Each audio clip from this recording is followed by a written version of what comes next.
Okay, so I am on page 130.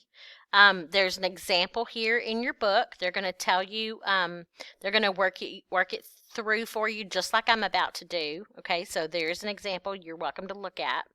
But here's what happens when they ask you to divide. Well, first of all, there's no such thing as dividing complex numbers.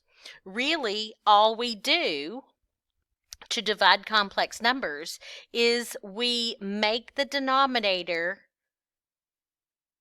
no longer complex. We want to make denominator, the number on bottom, have a 0i. Okay, we want it to have a 0i part. Well, we just saw how to make that happen. We learned that anytime you take a complex number and you multiply it times its conjugate, then the I times the middle terms add to 0. You get a minus 6 and a minus 6i and a positive 6i. Those are going to add to 0. And then the I squared becomes negative 1. So really all that happens is we end up with just a regular integer on bottom. So we can't change the value of this fraction. So if our plan is to multiply the denominator by 2 minus 3i, we have to multiply the numerator by 2 minus 3i, because any number over itself has a value. This thing right here, any number over itself has a value of 1. 5 over 5, remember, 5 over 5 equals 1. 2 over 2 equals 1. 6 over 6 equals 1. X over X equals 1. So 2 minus 3i over 2 minus 3i equals 1. What happens when you take something and multiply it times 1? Nothing. It stays the same. 2 times 1 equals 2. 5 times 1 equals 5. X times 1 equals X. So multiplying something by 1 does not change its value. That's why I'm able to multiply this fraction by 1 and it maintains equality. It's still going to equal the same thing. I am changing the way it looks, but I am not changing its value. Think about it like this. I'm going to take 4 quarters and I'm going to turn it into 10 dimes. Okay? It has the same monetary value. It's just going to look different. Okay? I do that to my nieces and nephews when they're little. I change, they'll have like, look, I have $1, or look, I have $3, and I'm like, look, or maybe they have 3 5s.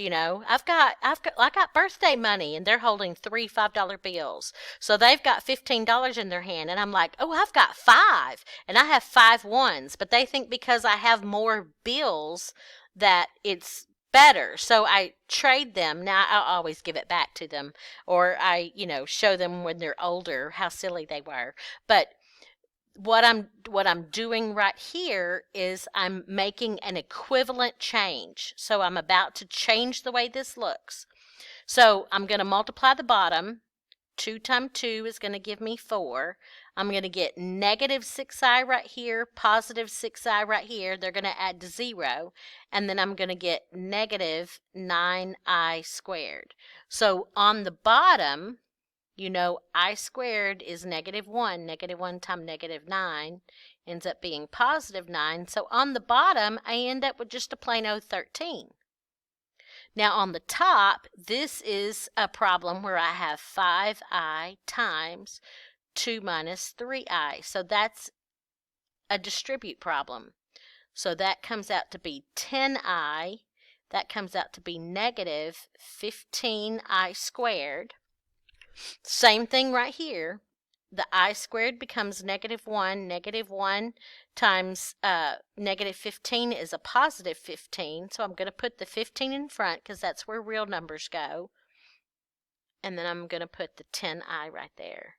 Now, because they are asking me to write it as a complex number, we separate this. You don't always have to, but you should understand that the value of A here is 15 over 13, and the value of B is 10 over 13, and there's the I. So that's A plus BI. We're still writing it in the complex form. This is the same value. It's the same thing. It's just not written in this A plus BI form. All right, so that was part B. Let's see if we can do C. C, we've got 5 plus 2i over 3 minus 4i. Okay, what do? Multiply top and bottom by the conjugate of the denominator. What's the conjugate of the denominator? 3 plus 4i. 3 plus 4i. Okay, this is just a multiply problem, so multiply however you want to. This is going to be 3 minus 4i times 3 plus 4i. That's a complex number times its conjugate, so we know that the middle terms are going to add out, so 3 times 3 is 9. Positive 4 times negative 4 is negative 16i squared. We know that I squared is going to become negative 1, so that's 9 plus 16, and 9 plus 16 is 25. Now on the top, we've got 5 plus 2i times 3 plus 4i.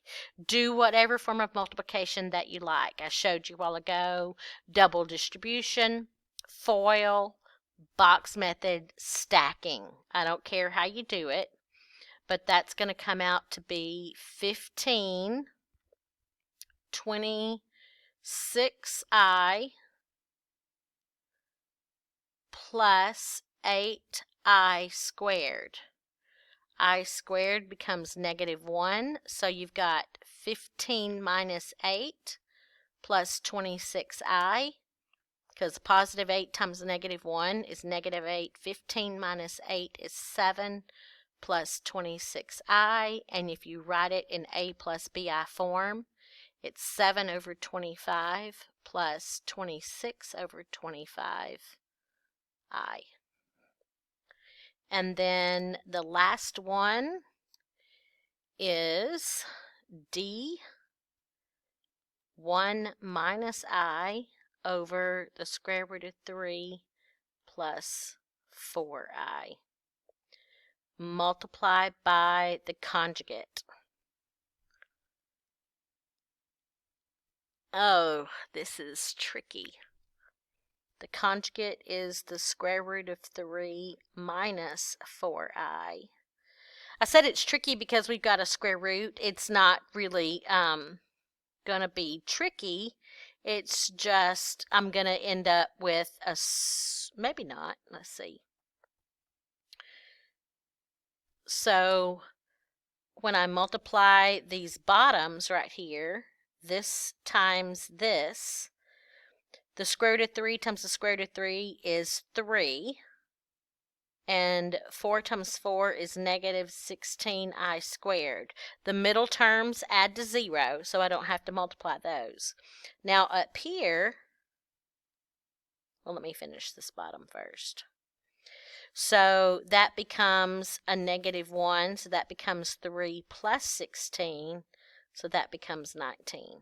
Now up here, you do FOIL or box or stack or whatever you want, but 1 times the square root of 3 is the square root of 3. That's going to be minus 4i. That's going to be minus I square roots of 3. And that's going to be plus 4i squared.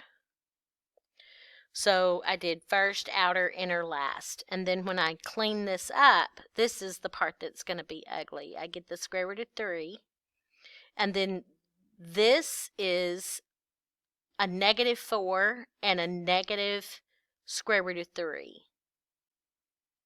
So -4 minus the square root of 3, I, and then that's going to be -4. Why -4?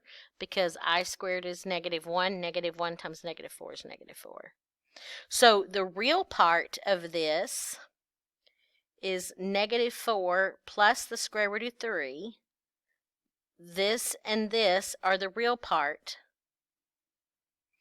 And then this one right here is -4 minus the square root of 3, I. Now, could I have messed up on a sign? You betcha. But that's ugly. -4 plus the square root of 3 over 19 plus -4 minus the square root of 3 over 19I. There's the real part, there's the imaginary part. So, yeah, that's pretty ugly, but that's what you run into, especially in upper level mathematics, especially in calculus. I don't want you to get fretful over this problem right here. I doubt very seriously that you'll have to do one of those like that on a test, but anyway, that's how you do it. That's how you don't actually divide conjugates, you don't actually divide complex numbers. The division of complex numbers is done by multiplying by the conjugate of the denominator. So that's the process. Good luck in your future dividing.